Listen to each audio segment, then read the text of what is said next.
আপনি যতক্ষণ পর্যন্ত গভীর মনোযোগ দিয়ে কোরআনের মাহফিলগুলো শুনবেন ততক্ষণ পর্যন্ত কিরামান কাতিবিনা ইয়ালামুনা মা তাফআলুন, আল্লাহ তাআলা যে ফেরেশতাদেরকে আমাদের উপরে নিযুক্ত করে দিয়েছে ততক্ষণ পর্যন্ত ফেরেশতারা আপনার আমার আমলনামায় নেকি লিখতে থাকবে। জোরে বলেন না সুবহানাল্লাহ।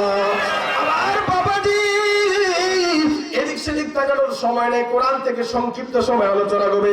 আমার বন্ধু আল্লাহ পাক রব্বুল আলামিন আমাদেরকে মুসলমান নাম দিয়ে পাঠিয়েছেন। জোরে বলেন কি নাম? আমার বাবাজি হযরত ঈসা আলাইহিস সালাতু ওয়াস সালাম থেকে আমাদের নবী মুহাম্মদ রাসূলুল্লাহ সাল্লাল্লাহু আলাইহি ওয়াসাল্লাম পর্যন্ত আমার বাবাজি আল্লাহ পাক রব্বুল আলামিন 600 থেকে 650 বছর পর্যন্ত দুনিয়ার ভিতরে কোনো পয়গম্বর প্রেরণ করেন নাই। আমার বন্ধুরে এদিক সেদিক তাকানোর সময় নাই, সংক্ষিপ্ত আলোচনা করবে। আমার বাবাজি আল্লাহ পাক রব্বুল আলামিন হযরত ঈসা আলাইহিস সালাতু ওয়াস সালাম থেকে মুহাম্মদ রাসূলুল্লাহ সাল্লাল্লাহু আলাইহি ওয়াসাল্লাম পর্যন্ত এই লম্বা সময় আল্লাহ তাআলা দুনিয়ার ভিতরে কোনো পয়গম্বর প্রেরণ করেন নাই। আমার বন্ধু গভীর মনোযোগ দিয়ে শুনতে হবে, একটু এদিক সেদিক হলে আপনি আলোচনার কিছুই বুঝবেন না। আমার বন্ধু আজকের আলোচনাগুলো আমাদেরকে আমলের নিয়তে শুনতে হবে। একটু দেখেন চক্ষু থেকে 2 ফোঁটা পানি বের করা যায় কিনা আল্লাহর জন্য, জোরে বলেন ঠিক কিনা? আমার বাবাজি আল্লাহ পাক রব্বুল আলামিন ঈসা আলাইহিস সালাতু ওয়াস সালাম থেকে মুহাম্মদ রাসূলুল্লাহ সাল্লাল্লাহু আলাইহি ওয়াসাল্লাম পর্যন্ত 600 থেকে 650 বছর কোন পয়গম্বর দুনিয়াতে আসে নাই। আমার বন্ধু ও বুজুর্গ মধ্যপাড়ার মুসলমান মা বোনেরা, আল্লাহ পাক রব্বুল আলামিন এই লম্বা সময় কোন দুনিয়ার ভিতরে কোন পয়গম্বর না আসার কারণে এই দুনিয়ার মানুষগুলোর ভিতরে কিছু কিছু মানুষ মূর্তি পূজার মধ্যে লিপ্ত হয়ে গেল, আবার কিছু কিছু মানুষ গাছের পূজার মধ্যে লিপ্ত হয়ে গেল। আমার বন্ধুরে কেউ বা সরস্বতী, কেউ বা ভাগ্যবতী বিভিন্ন পূজার ভিতরে লিপ্ত হয়ে গেল। আমার আল্লাহ পাক রব্বুল আলামিন এই দুনিয়ার মানুষগুলোকে জান্নাতের পথে পরিচালিত করবার জন্য, জাহান্নামের পথ থেকে ফিরায়া জান্নাতের পথে পরিচালিত করার জন্য আমার আল্লাহ পাক রব্বুল আলামিন প্রেরণ করলেন বিশ্ব মানবতার নবী মুহাম্মদুর রাসূলুল্লাহ। জোরে বলেন না মারহাবা। আমার বন্ধুরে লম্বা সময় আলোচনা হবে। আমার বন্ধুগণ জীবন পরিবর্তন করার জন্য আলোচনা হবে। আজকের আলোচনার বিষয়বস্তু মুহাম্মদুর রাসূলুল্লাহ বিশ্ব নবীর আমাদের প্রতি ভালোবাসা আছে না নাই? নবীজির ভালোবাসা উম্মতের উপর আছে না নাই? আমার বাবাজি আল্লাহ পাক রব্বুল আলামিন বিশ্ব নবীকে দুনিয়ার জমিনে প্রেরণ করলেন।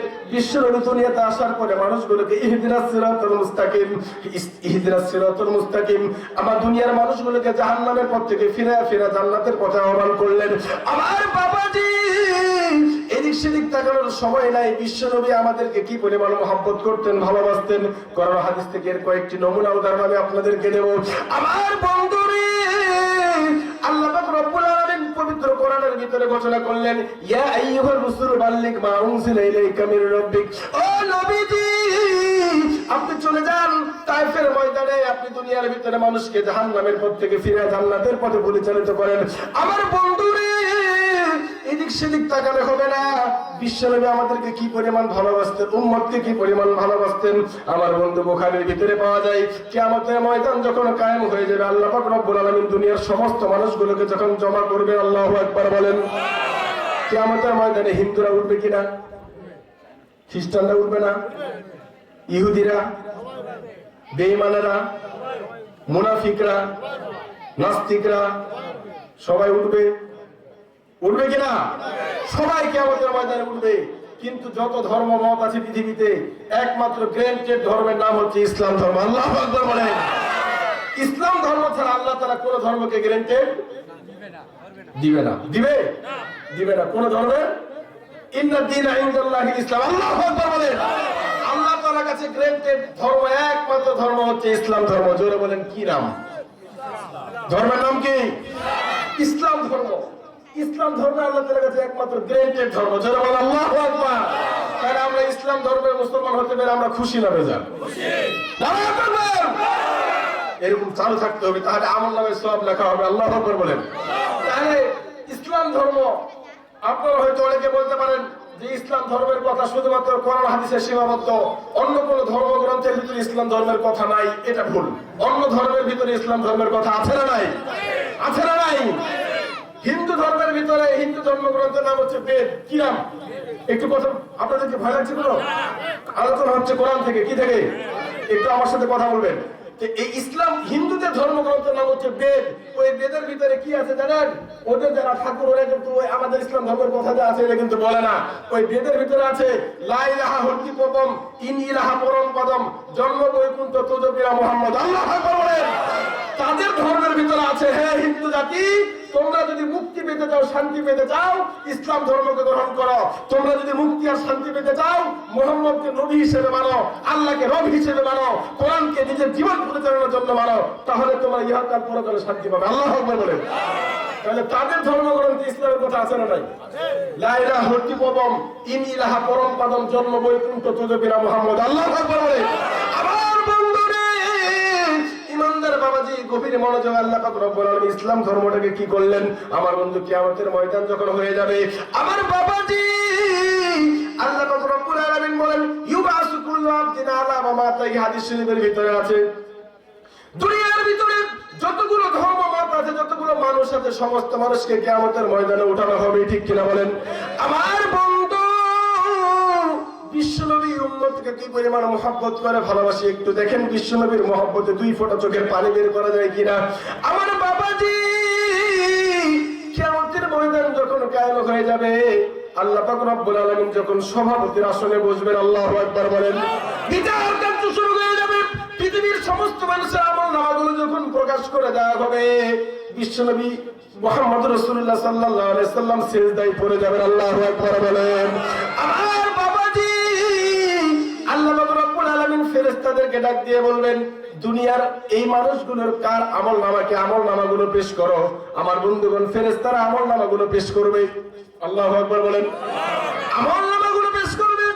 দুনিয়ার ভিতরে আমরা কোথায় ছোট ছোট নেক আমল করেছি, সেই নেক আমলগুলো আমলনামায় লেখা থাকবে। আবার কোথায় কোন ধরনের গুনাহ করেছি, ওই গুনাহগুলো আমলনামার ভিতরে লেখা থাকবে। বাবাজি, আমার বন্ধুরে, অন্যের গাছের ফল কুড়ায় খেয়েছিলাম, সাধারণ কোনো গুনাহ মনে করি নাই, বন্ধু ওই গুনাহটাও এখানে লেখা থাকবে। আমার বাবাজি, যাত্রায় যাচ্ছিলেন, ব্রিজে কোনো ভ্যান মাল বোঝায় ভ্যান উঠতে পারে না, আপনি হাত দিয়ে ঠেলে দিয়েছিলেন, ওই ভালো নেক আমলটা আমলনামার ভিতরে লেখা থাকবে কিনা বলেন? আমার বন্ধুরে, এদিক সেদিক তাকানোর সময় নাই। আল্লাহ পাক রব্বুল আলামিন যখন আমলনামাগুলো পেশ করবে, তখন বান্দারা বলবে, মালি হাযাল কিতাব লা ইগাদিরু সগীরাতাও ওয়ালা কাবীরাতান ইল্লা আহসাহা। জোরে বলেন আল্লাহু আকবার। আমার বন্ধু, বুজুর্গ মধ্যপাড়ার মুসলমান বাবাদের একটু গভীর মনোযোগ দেন, আমলের নিয়তে কথাগুলো শুনেন। দেখেন বিশ্বনবীর মহব্বতে চোখ থেকে 2 ফোঁটা পানি বের হয় কিনা। আমার বাবাজি, আমলনামাগুলো যখন দেওয়া হবে, তখন বান্দা বলবে, মালি হাযাল কিতাব লা ইগাদিরু সগীরাতাও ওয়ালা কাবীরাতান ইল্লা আহসাহা। হায় হায়, এটা আবার কেমন আমলনামা! দুনিয়াতে আমি ছোট্ট একটা গুনাহ করেছিলাম, সেটাও এখানে লেখা আছে। দুনিয়াতে ছোট্ট একটা নেক আমল করেছিলাম, সেটাও এখানে লেখা আছে। আমার বন্ধুরে, বিশ্বনবী সিজদায় পড়ে যাবেন। হাসরের ময়দান কায়েম হয়ে গেল, বিচার কার্য শুরু হয়ে গেল। আল্লাহ পাক রব্বুল আলামিন একজন একজন করে বান্দার জীবনের হিসাব নেবেন। সেই হিসাব আমরা দিতে পারবো কি? আমাদের কোনো ক্ষমতা আছে? একদিনের হিসাব দিতে চাই পারবো? কারণ আমাদের আমলনামায় মুহূর্তে মুহূর্তে গুনাহ লেখা হচ্ছে কিনা? কোন গুনাহ লেখা হচ্ছে কিনা?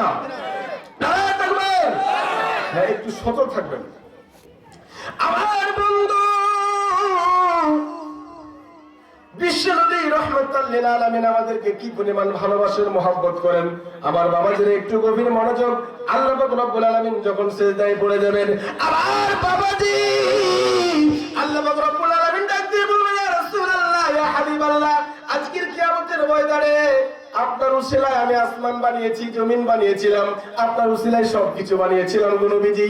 আজকের এই কিয়ামতের ময়দানে আপনি থাকবেন সম্মানিত জায়গায়, আপনি সিজদায় কেন? আমার বন্ধু বিশ্ব নবীজি মাথা উঠাবেন। আল্লাহু আকবার বলেন। আল্লাহ পাক রব্বুল আলামিন বিশ্ব নবীর উসিলায় আসমান এবং জমিন সৃষ্টি করেছে, যার কারণে আমরা দুনিয়াতে বসবাস করতে পারছি। জোরে বলেন ঠিক কিনা? আমার বন্ধুরে,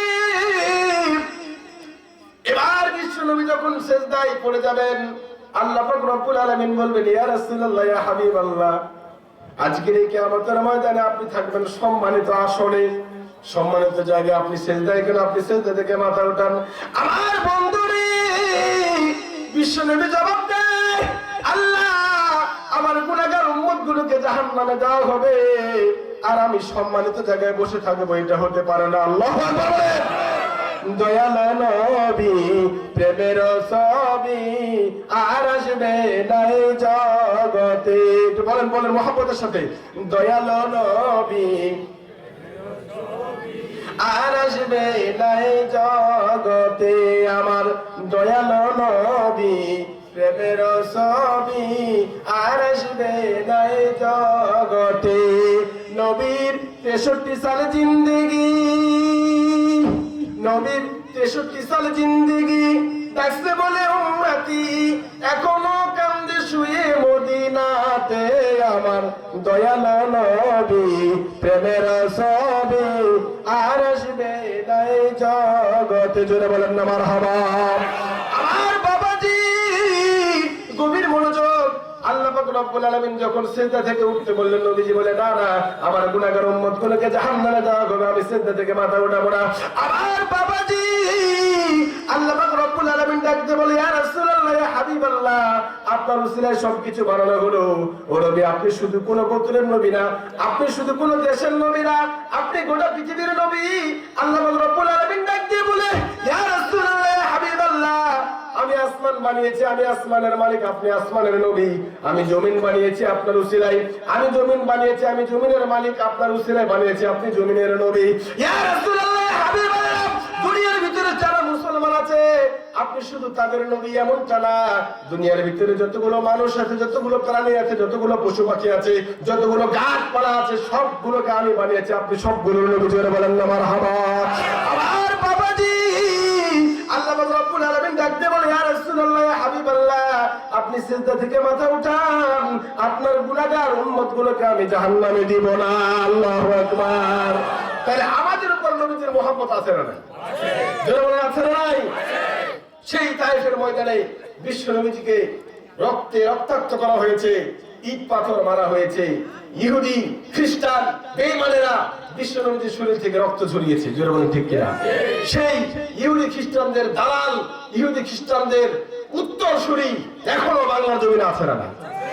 এবারে তো আসতে বললেন, কোন ভয় আছে? সেই নমরুদ, ফেরাউন, আবু জেহেল, আবু লাহাবের উত্তরসূরি এখনো বাংলার জমিনে আছে না নাই? যারা জাতীয় সংসদ থেকে কোরআনকে মুছে দিতে চায় এমন লোক এই জমিনে আছে না নাই? আছে না নাই? আছে। যারা চায় না এই দেশে ইসলাম থাকুক, ঠিক কিনা বলেন? যারা চায় না এই দেশে মুসলমান থাকুক, আছে না নাই?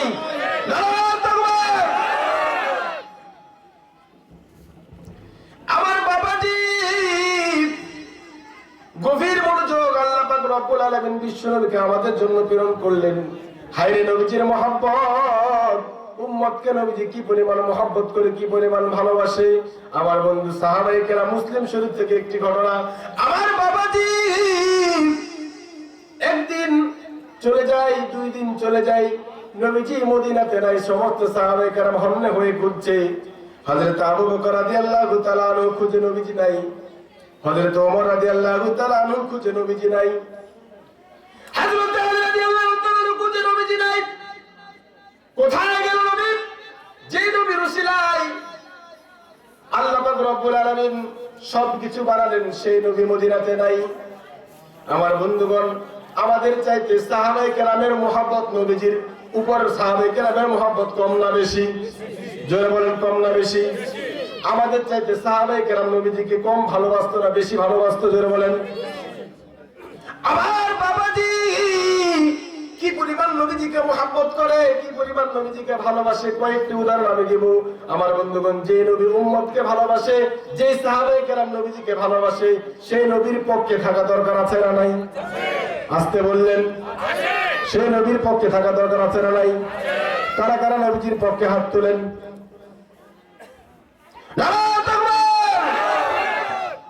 আমরা কার পক্ষে? নবীর পক্ষে। আমরা কার পক্ষে? আমার মুসলমান বন্ধুরে, রাদিয়াল্লাহু তাআলা আনহু নবীজিকে কি পরিমাণ মহব্বত করতেন, কি পরিমাণ ভালোবাসতেন। আমার বন্ধুরে, হযরত হাবিব রাদিয়াল্লাহু তাআলা আনহুকে যখন পাকড়াও করা হলো, আমার মুসলমান বাবাজি গভীর মনোযোগ দেখেন, একটু ঈমানটাকে নরম করে চোখ দিয়ে 2 ফোঁটা পানি বের করা যায় কিনা। আমার বন্ধুগণ, হযরত হাবিব রাদিয়াল্লাহু তাআলা আনহুকে যখন পাকড়াও করা হলো, সমস্ত কাফেরদের বাড়িরা একজোট হয়ে গেল। হাবিব রাদিয়াল্লাহু তাআলা আনহুকে আজকে ফুটন্ত তেলের ভিতরে ডোবানো হবে। হাবিব রাদিয়াল্লাহু তাআলা আনহুকে কালেমা গ্রহণ করার কারণে তাকে মৃত্যুদণ্ড দেওয়া হলো। আমার বন্ধুরা রে, এবার সমস্ত কাফেররা একজোট হয়ে হাবিব রাদিয়াল্লাহু তাআলা আনহুর সামনে বিশাল বড় কড়াইয়ের ভিতরে ফুটন্ত তেল ঢালা হলো। কড়াইয়ের নিচে আগুন জ্বালানো হলো, তেলটাকে ফুটন্ত উত্তপ্ত করা হলো। আমার বন্ধুগণ, সমস্ত সাহাবায়ে কেরাম হাবিব রাদিয়াল্লাহু তাআলা আনহুকে ডাকে, হাবিব রাদিয়াল্লাহু তাআলা আনহুকে ডাকে। সমস্ত কাফেররা একজোট হয়ে বলে, হাবিব, তুমি যদি মুহাম্মদের কালিমা ছেড়ে দাও, আমরা তোমাকে মৃত্যুদণ্ড দিব না, এই ফুটন্ত তেলের ভিতরে তোমাকে ঢালা হবে না। তুমি মুহাম্মদের কালিমা ছেড়ে দাও, ইসলাম ধর্মকে ছেড়ে দাও, তুমি আমাদের ধর্মে ফিরে আসো। আমার বন্ধুরে, এবার হাবিব রাদিয়াল্লাহু তাআলা আনহুর চোখ দিয়ে পানি পড়ে। হাবিব রাদিয়াল্লাহু তাআলা আনহুর চোখ দিয়ে বেয়ে বেয়ে পানি পড়ছে। হাবিব রাদিয়াল্লাহু তাআলা আনহু ডাক দিয়ে বলে, ও কাফের, ও বেঈমানেরা শোনো, আমি আমার জীবন দিয়ে দিব, তবু মুহাম্মদের কালিমা ছাড়তে রাজি হব না। আল্লাহু আকবার। আমার বন্ধুরে, হাবিব রাদিয়াল্লাহু তাআলা আনহু এবার সমস্ত কাফেররা মিলে হাবিব রাদিয়াল্লাহু তাআলা আনহুকে যখন ওই ফুটন্ত তেলের কড়াইয়ের সামনে আনা গেল, আমার বাবাজি একটু মনটাকে নরম করে দেন, দেখেন চোখ থেকে পানি বের করা যায় কিনা। ও মুসলমান বন্ধু, হাবিব রাদিয়াল্লাহু তাআলা আনহুকে যখন ওই ফুটন্ত তেলের সামনে আনা হলো, হাবিব রাদিয়াল্লাহু তাআলা আনহু ওই ফুটন্ত তেলের দিকে তাকায় আর কান্দে। এবার মুসলমান বন্ধুরা, হাবিব রাদিয়াল্লাহু তাআলা আনহু কান্না করছে, ফুটন্ত তেলের দিকে তাকায় আর কান্দে। এবার কাফেররা জিজ্ঞাসা করো, হাবিব, এখন কেন কান্না করতেছো, এখন কেন কান্না করতেছো? তুমি যদি মুহাম্মদের কালিমা ছেড়ে দাও, তুমি যদি ইসলাম ধর্মকে ছেড়ে দাও, আমাদের ধর্মের ভিতরে ফিরে আসো, তাহলে তোমাকে আমরা মৃত্যুদণ্ড দিব না।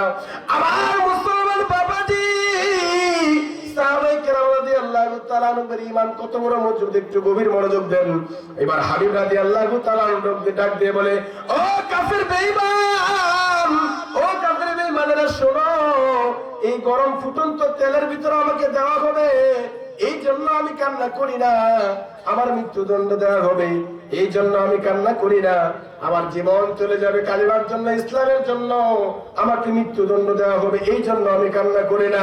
এই কাফের বেঈমান, শোনো শোনো, আমি কান্না করতেছি, আল্লাহ পাক রব্বুল আলামিন যদি আমার শরীরের ভিতরে যে পরিমাণ পশম আছে, আমার শরীরের ভিতরে যে পরিমাণ চুল আছে, আল্লাহ পাক রব্বুল আলামিন আমার চুল পরিমাণ যদি জীবন দিত রে, আমার সমস্ত জীবনগুলো আমি ইসলামের জন্য কুরবানি করে দিতাম। আমার মুসলমান বাবাজি, সাহাবায়ে কেরামের ঈমান কত মজবুত। সাহাবায়ে কেরাম রাদিয়াল্লাহু তাআলা আনহুম কি পরিমাণ বিশ্বনবীকে ভালোবাসতেন। যেই বিশ্বনবী রাসূল আল্লাহ তাআলা সবকিছু বানালেন, সেই নবীর পক্ষে থাকা দরকার আছে না নাই? সেই নবীর পক্ষে থাকবো, জীবন চলে গেলেও সেই নবীর পক্ষে থাকবো। যদি জান প্রাণ দিয়ে সেই নবীর পক্ষে থাকি, সেই নবীর আদর্শ নিজের জীবনে বাস্তবায়ন করি, তাহলে মরার পরে জান্নাত আছে না নাই? জোরে বলেন, আছে না নাই? সেই নবীর পক্ষে থাকলে জান্নাত আছে না নাই? সেই নবীর পক্ষে থাকতে হবে। কোন ইসলাম বিদ্বেষী যারা বিশ্বনবীর আদর্শের ভিতরে কালেমা লেপন করতে চায়, যারা বিশ্বনবীর চরিত্রের ভিতরে কালেমা লেপন করতে চায়, তাদেরকে এদেশের মুসলমান রুখে দিয়ে জোরে বলে ঠিক কিনা? আমার বাবাজি, আজকের আলোচনার বিষয় ছিল বিশ্বনবীর মুহাব্বত। উম্মতকে বিশ্বনবী কি পরিমাণ ভালোবাসেন। আমার বন্ধু, আগের ঘটনা অর্ধেক বলা হয়েছে, অল্প বলা হয়েছে, মনে আছে কিনা? আছে না নাই? আমার মুসলমান বন্ধুরে,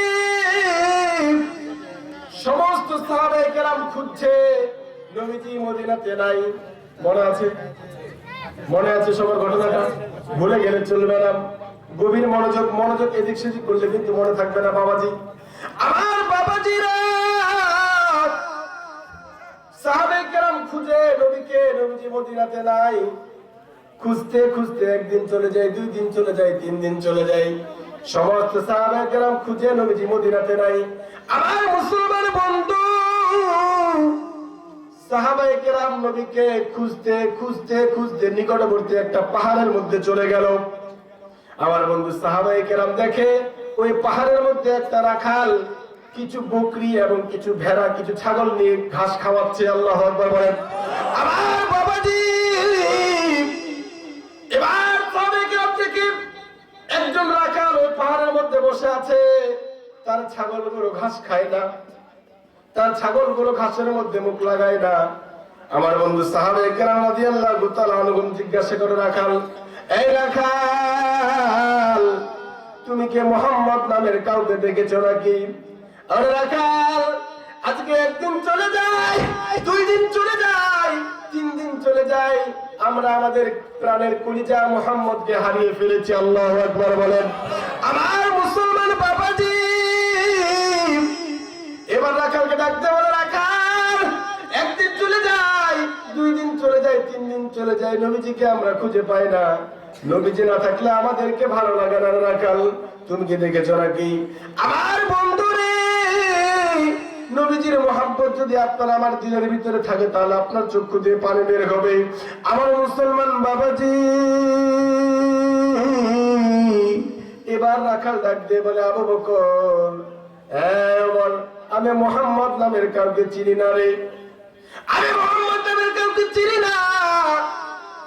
কে নবী কে রাসূল আমি জানি না, কিন্তু আজ থেকে 3 দিন হয়ে গেল পাহাড়ের ওই পাশে একটা লোক সিজদায় পড়ে উম্মতি উম্মতি বলে কাঁদছে। আমার মুসলমান বাবাজি রাখাল ডাকতে বলে, আবু বকর, ওমর, আমি মুহাম্মদ নামের কাউকে চিনি না, আজ থেকে 3 দিন হয়ে গেল